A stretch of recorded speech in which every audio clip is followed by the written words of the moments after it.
Hello दोस्तों, स्वागत है आपका हमारे चैनल लर्निंग एट होम में। और आज इस नई वीडियो में हम एक नए टॉपिक के बारे में पढ़ेंगे। आज का हमारा टॉपिक है हर्ष का प्रशासन, हर्षवर्धन राजा। आज हम उनके बारे में पढ़ेंगे और उनकी प्रशासनिक व्यवस्था के बारे में पढ़ेंगे। काफ़ी इंपॉर्टेंट क्वेश्चन है। अच्छे से समझने के लिए पूरी वीडियो को शुरू से एंड तक देखिएगा एंड आई एम श्योर कि आप इस टॉपिक को पूरी अच्छी तरह से समझ पाएंगे। तो चलिए शुरू करते हैं। हर्ष के प्रशासन पर निबंध लिखिए। आज का हमारा प्रश्न है कि हमें हर्ष की प्रशासनिक व्यवस्था के बारे में बताना है। हर्षवर्धन एक राजा थे प्राचीन भारत के। हर्षवर्धन 590 से लेकर 647 ईस्वी तक प्राचीन भारत का एक राजा था, जिसने उत्तर भारत में 606 ईस्वी से 647 ईस्वी तक राज किया। देखिए दोस्तों, हर्षवर्धन प्राचीन भारत के एक राजा थे जिनका जन्म 590 ईस्वी में हुआ था और मृत्यु 647 ईस्वी में हुई थी। और उन्होंने उत्तर भारत में 606 ईस्वी से लेकर 647 ईस्वी तक राज किया। वह वर्धन राजवंश के शासक प्रभाकर वर्धन के पुत्र थे। तो उनका राजवंश क्या कौन सा था? वर्धन। और उनके पिता का नाम था प्रभाकर वर्धन। उनके पिता ने अलकोण हूणों को भी पराजित किया था। उनका छोटा भाई जिसका नाम राज्यवर्धन था, उसने थानेसर पर शासन किया था। और आज के समय में थानेसर हरियाणा का एक क्षेत्र है। हर्षवर्धन बैस वंश के थे। जब हर्ष का शासन अपने चरम पर था, तब उत्तरी और उत्तरी पश्चिमी भारत का अधिकांश भाग उसके राज्य के अंतर्गत आता था। तो देखिए दोस्तों, जब हर्ष शासन कर रहे थे तो उत्तर और उत्तर पश्चिमी भारत का अधिकांश भाग उनके राज्य के अंदर ही आता था। यानी उन्होंने बहुत बड़े क्षेत्र पर राज किया है। कन्नौज उनकी राजधानी थी। जरूर याद रखिएगा, हर्षवर्धन के राज्य की राजधानी थी कन्नौज। जब हर्ष ने भारत के दक्षिणी भाग में अपने राज्य का विस्तार करने की कोशिश की, तो चालुक्य वंश के शासक पुलकेशिन द्वितीय ने नर्मदा के युद्ध में उसे हरा दिया। देखिए, जो हर्ष थे वो मुख्यतः उत्तर भारत में राज करते थे, लेकिन जब उन्होंने दक्षिणी भाग में जाने की कोशिश करी तो चालुक्य वंश के राजा थे पुलकेशिन द्वितीय, उन्होंने नर्मदा के युद्ध में उन्हें हरा दिया। गुप्त साम्राज्य का जब पतन हो गया तो बाद में अराजकता की स्थिति बनी। ऐसी स्थिति में हर्ष के शासन ने भारत को एक राजनीतिक स्थिरता प्रदान करी। यानी गुप्त वंश के राज के बाद हर्षवर्धन का एक राज ऐसा आता है, एक ऐसा समय आता है भारत की राजनीतिक इतिहास में जब भारत में एक राजनीतिक स्थिरता हमें देखने को मिलती है। वो पूरे भारत को राजनीतिक स्थिरता प्रदान करते हैं। अब दोस्तों जानते हैं हर्षवर्धन की प्रशासनिक व्यवस्था के बारे में, जो हमारा मुख्यतः प्रश्न है। हर्षवर्धन शासन प्रणाली गुप्त काल के समान ही थी। तो दोस्तों, जो हर्षवर्धन की शासन प्रणाली थी वो काफ़ी हद तक गुप्त काल के समान थी। गुप्तकालीन शासन पद्धति में कुछ परिवर्तन कर कर ही हर्षवर्धन ने उसे अपना लिया था। राजा के अधीन जो कर्मचारी थे उनके नाम भी गुप्त काल के अनुरूप ही थे। जो हेन सिंह जो यात्री आया था, उसने भी अपने वृत्तांत में हमें यही बताया है कि गुप्त काल और हर्षवर्धन के राज के समय में ज़्यादा डिफरेंस देखने को नहीं मिल रहा है, ज़्यादा भेद नहीं है, बहुत सारी सिमिलैरिटीज़ हैं। तो इससे हमें पता चलता है कि हर्षवर्धन ने उन्हीं की शासन पद्धति को अपनाया था।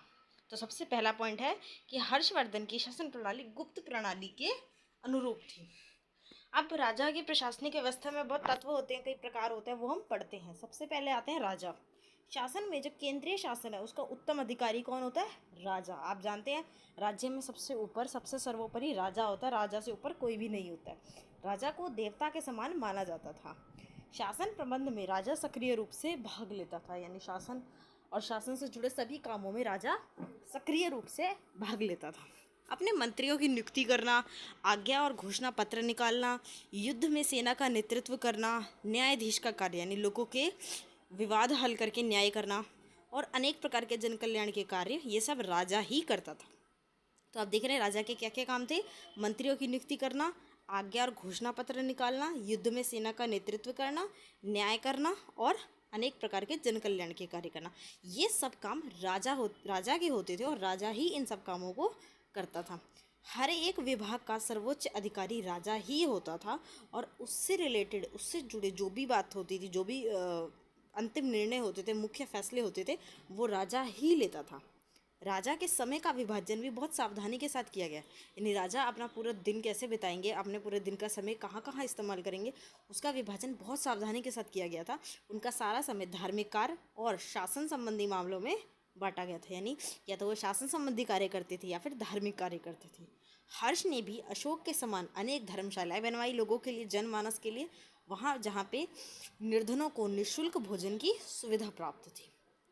तो आप देख सकते हैं कि हर्षवर्धन अशोक की समान ही जनता के प्रति अच्छा भाव रखने वाले राजा थे, जिन्होंने उनके लिए अनेक धर्मशालाएं बनवाई, उनके निःशुल्क भोजन की व्यवस्था करवाई और वो धार्मिक कार्य भी करते थे। दूसरा पॉइंट है मंत्री परिषद कैसे था उनके समय में। हर्षवर्धन के शासनकाल में मंत्री परिषद का अत्यंत महत्व था। बाण और हिंसक दोनों ने अपनी रचनाओं में मंत्री परिषद का उल्लेख किया है। दोनों ने अपनी रचनाओं में मंत्री परिषद के बारे में लिखा है। मंत्री परिषद के जो सदस्य हैं उनका काम क्या होता है? उनका काम होता है महत्वपूर्ण मामलों में राजा को निरंकुश होने से रोकना। निरंकुश का अर्थ होता है दोस्तों असीमित शक्ति। तो मंत्री परिषद जो है वो राजा को एक असीमित शक्ति होने से रोकता है, क्योंकि राजा को बहुत शक्तियाँ, लेकिन अगर राजा गलत रास्ते पे गया, अपनी शक्तियों का गलत तरीके इस्तेमाल करेगा तो जनता त्राहिमाम करेगी, त्राही त्राही करेगी। तो वो होने से मंत्री परिषद राजा को रोकते थे और राजा को सलाह देते थे। राजा को अलग अलग नए नए विवादों, नई नई समस्याओं पे कैसे निपटना है उनसे, उसमें उन्हें सलाह देते थे। हिंसा कहते हैं राज्य के ऊपर शासन एक मंत्रिमंडल का होता है, यानी राज्य के ऊपर जो शासन करता है वो कहीं ना कहीं मंत्रिमंडल होता है। मंत्रिमंडल के ऊपर फिर राजा होता है। हर्ष के शासन काल में अमात्य शब्द का उपयोग करते थे मंत्री के लिए और प्रधान मात्य शब्द का उपयोग करते थे महामंत्री के लिए, यानी वहाँ भी मंत्री, महामंत्री और फिर ऊपर राजा। इस तरह की शासन व्यवस्था हमें देखने को मिलती है। तीसरा हमारा पॉइंट है प्रशासनिक विभाग तथा पदाधिकारी। प्रशासन की सुविधा के लिए हर्ष का विशाल साम्राज्य कई प्रांतों में विभाजित था। अब हर्ष का जो साम्राज्य वो बहुत बड़ा था, तो उसके लिए उन्होंने क्या किया कि लोगों को सुविधा हो, प्रशासन अपना काम अच्छे से सुचारू रूप से कर सके, उसके लिए उसके विशाल साम्राज्य को उन्होंने कई प्रांतों में बांट दिया। इन प्रांतों को भुक्ति कहा गया और हर एक भुक्ति का एक शासक होता था जिसे उपरिक या राष्ट्रीय कहते थे। फिर भुक्ति का विभाजन भी आगे किया गया जिलों में, जिसका प्रधान बना विषयपति। ग्राम जो थी वो शासन की सबसे छोटी इकाई थी, यानी सबसे छोटी इकाई थी गांव, ग्राम। होनसांग कहते हैं कि शासन का संचालन उस समय पे हर्ष के राज्य में बड़ी ईमानदारी से होता था। लोगों से कोई भी बेगार नहीं लिया जाता था। बेगार शब्द का अर्थ होता है दोस्तों लोगों से ज़बरदस्ती कराई जाने वाली मजदूरी, जिसमें उन्हें पैसे नहीं दिए जाते, उनसे अत्यधिक काम करवाया जाता है उनकी मर्जी के बगैर। तो ये लोगों से उस समय बेगार नहीं लिया जाता था। और प्रशासन में भी जो शासन का काम था वो काफ़ी ईमानदारी से होता था, भ्रष्टाचार इतना नहीं था। चौथा है दंड विधान।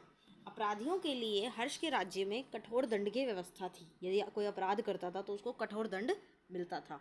राजद्रोहियों को आजीवन कारावास दिया जाता था। अगर कोई राजद्रोह करता है, राज्य के प्रति गद्दारी करता है, तो उसे आजीवन कारावास मिलता था।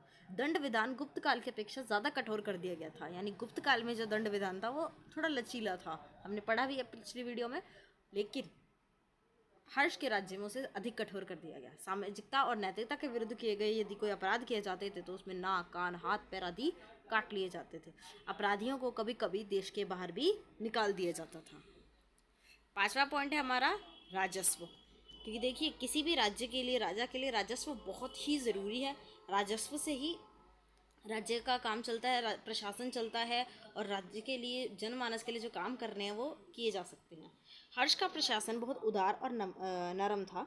साम्राज्य में बहुत कम कर लगाए जाते थे। हर्षकालीन ताम्रपत्रों में सिर्फ 2 कर का उल्लेख हमें मिलता है। पहला है भाग भूमि कर था, भूमि के ऊपर लगने वाला कर।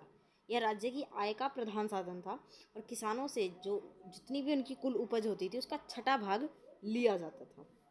हिरण्य नकद लिया जाता था जिसे व्यापारी देते थे, यानी हिरण्य ऐसा कर था जो व्यापारियों पे लगता था और उस कर को नकद पैसों में लिया जाता था। जबकि जो किसानों से कर लिया जाता था वो उनकी फसल के रूप में लिया जाता था, उनकी फसल का 6ठा भाग।